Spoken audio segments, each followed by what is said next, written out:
They thought they were teaching you a lesson. That's why they left. That's why they pulled away. That's why they gave you the silent treatment. That's why they became hot and cold. That's why they ignored you. That's why they rejected you. That's why they acted like you had somehow lost access to them. Because in their mind, they weren't hurting you.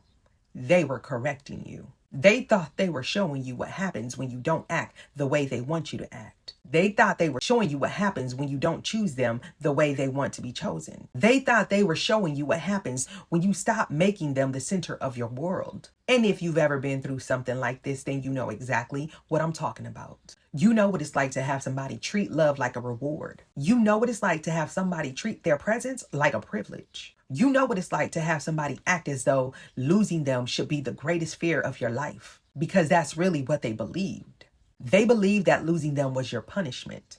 Think about that. They really believed that. They believed that walking away from you would break you. They believed that rejecting you would humble you. They believed that ignoring you would change you. They believed that withdrawing their love would make you appreciate them more. They believed if they hurt you badly enough, eventually you come back with a different attitude, a better attitude, a more grateful attitude, a more obedient attitude. And maybe if we're being honest, there were times in the past when that strategy might have worked. Maybe they had left before. Maybe they had pulled away before. Maybe they had punished you before. Maybe they had played this hot and cold before. And maybe every other time you waited. Maybe every other time you blamed yourself. Maybe every other time you came back trying harder, trying to love better, trying to understand more, trying to become what they needed you to become. So when they did it again, they weren't taking a risk.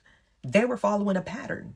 As far as they were concerned, they already knew how this story was going to end. And honestly, that's one of the most painful things to realize. Not that someone hurt you, not that someone manipulated you, but that someone became so confident in your willingness to abandon yourself that they started treating your love like a guarantee. That's a difficult realization, because when you're a loving person, you don't walk around thinking this person is testing me. You think this person is hurting. This person is confused. This person is scared. You explain their behavior. You justify their behavior. You empathize with their behavior. Meanwhile, they're sitting there believing that the lesson is working. They think you're learning. They think that you're adjusting. They think you're becoming who they need you to become. But here's the part they never expected. What if you weren't learning the lessons they were teaching? What if you were learning a completely different lesson? What if instead of learning how to love them better, you were learning how to love yourself better? What if instead of learning how to keep them, you were learning how to stop losing yourself? That's the part they never saw coming. Because people who use punishment as a form of control have major blind spots. They assume that pain only creates dependence. They never consider that pain can create awareness. Think about that. They assume that hurting you would make you need them more. They never imagined that hurting you would make you understand yourself more. Because eventually something changed. Eventually you stopped asking, how do I get them back? And you started asking, why am I fighting so hard for someone who's trying to teach me a lesson? That's when everything changed. Because now you weren't operating from fear. You were operating from awareness. And awareness changes things. You see, people who play games often think that they're the only ones paying attention. They think they're the strategist. They think that they're the observer. They think they're the one with the upper hand. They think you're too emotional to notice what's happening. Too loyal, too loving, too forgiving, too invested. And maybe for a while they were right. Maybe there was a version of you that tolerated things you should have never tolerated. Maybe there was a version of you that apologized for things that weren't even your fault. Maybe there was a version of you that believed that if you just loved harder, eventually you'd be loved back the same way. But while they were busy playing games, you were busy learning. You were learning your patterns. You were learning your value. You were learning your boundaries. You were learning your needs.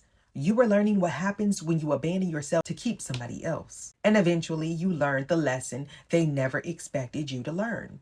You learned that choosing yourself wasn't selfish. It was necessary. And there's a quote often attributed to Maya Angelou that says, when somebody shows you who they are, believe them the first time. And whether you understand that psychologically, spiritually, philosophically, or simply through your own experiences, the principle points toward the same truth. People often reveal themselves long before we're willing to accept what we're seeing. Because if we're being honest, so much suffering comes from hoping someone will eventually become who we've always wanted them to be. And maybe that was the real lesson. Maybe the lesson wasn't, how do I get them back? Maybe the lesson was, why did I believe I had to lose myself to keep them? That's a very different question. And it's also the question that changes everything. Because the moment you ask that question, you stop seeing yourself as powerless. You stop seeing yourself as somebody who was simply hurt. You start seeing yourself as somebody who learned. And honestly, that's one of the biggest reasons I do what I do. I help people reinterpret their past so that they can reclaim their future. Because maybe what happened didn't mean that you were unworthy. Maybe it meant you were compassionate. Maybe it didn't mean you were weak. Maybe it meant you were loving. Maybe it didn't mean that you deserved what happened. Maybe it meant you were finally learning to choose yourself. And that's one of the reasons I wrote Phoenix, From Stability to Power. Because eventually every person reaches a moment where they have to decide. Am I going to keep trying to earn love?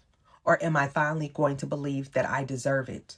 And maybe that's the part they never expected. They expected you to chase. They expected you to cry. They expected you to wait. They expected you to come back. They expected this to be another lesson. They never expected this time to be your graduation. Because while they thought they were teaching you a lesson, you were learning something far more important. You were learning how to stop abandoning yourself. And that may have been the greatest lesson of all. Peace, blessings, love, and power.